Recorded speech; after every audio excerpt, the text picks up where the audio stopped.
I shouldn't be in a courthouse for something that virtually every legal scholar says they don't understand that there's no crime. Even if he was guilty of something, there's no crime. So I will say that enjoy it. It's a sad thing. It's a sad day for New York. Trump out in front of yet another court appearance saying that sure, he might be guilty of something, but it's not a crime. I'll leave it to the philosophers to figure out what that means. But basically, the thing that he doesn't want any consequences for in this case is his hush money case. So that has now actually been scheduled, and it's coming up just next month on March 25th. And this is actually big. I understand what you might be thinking. There's lots of trials, yes, but this is the first criminal trial against a former president that has actually been scheduled and will happen. He tried at the last moment to delay it, as he always does, and the judge was not hearing it. And so now we're moving forward. And so let's dive into it. Let's break it down. In this particular case, this has to do with the fact that he falsified, or at least he's alleged to have falsified business records in the first degree, which he pleaded not guilty to. And all of that was in furtherance of trying to obscure the money that had been provided to Stormy Daniels, the $130,000 effectively in hush money that they paid that arguably could run afoul of campaign finance laws, because this is obviously intended to stop information from getting out in advance of an election. And I'm gonna pause here before we get into more of this to just say, I didn't even know that this was still a case. Jesus, he has a lot of cases, man. I thought we follow these every week and just another one pops up. I thought that this had kind of been incorporated into the civil fraud trial, which, by the way, we might have a verdict on tomorrow. So stay tuned for tomorrow's show. But no, this is still going forward. This is another one of the things he did, which, by the way, like the fact that he's trying to hide the fact that he had an affair, that's not like him trying to like hurt me in any way. I was never gonna vote for him in that election. So let's be very clear about who the victim is in this case. Well, fundamentally Stormy Daniels, because she had to have an experience with Donald Trump. But beyond her, it's his voters that he was trying to stop from finding out about what he did. And so we're gonna have a trial. It's coming up in a month and a week or so.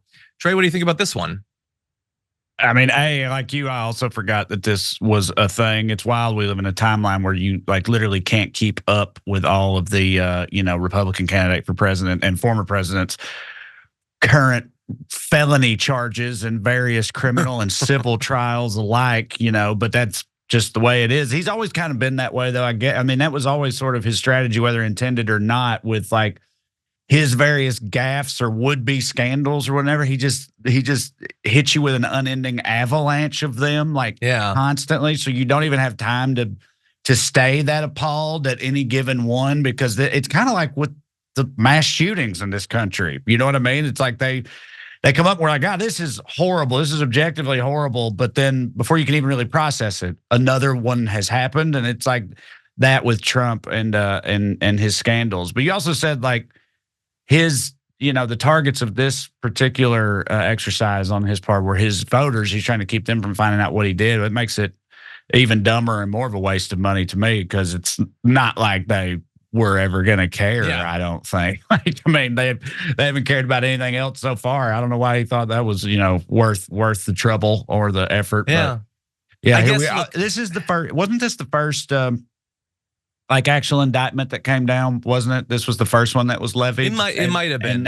And now it's the first trial that's starting, right? So it's like we're kind of just now at the beginning of the real, sure, legal and process more to come or whatever. I know, that's what I'm saying. Definitely. It's like it's just going to keep compounding from now. And I don't know if he definitely is trying to delay him past the election date and all that for sure. But it's also like, I don't know how this, instead of out there campaigning, he's going to court every day, but also he gets covered for being at court every day, and he has an opportunity to go up there and say whatever crazy stuff he wants to say, before and after court every day. So I don't know where he's at mentally on all this, but. Well, we're going to figure the mental part out. Don't you worry about that. Right. We've got some evidence to that. But I did want to bring up something that he brought up when he was trying desperately to deflect from what he definitely did with Stormy Daniels. 100% it's true. And The tragedy of this is that theoretically this could lead to a really frosty phone call between him and Melania, but that would imply that they ever talk.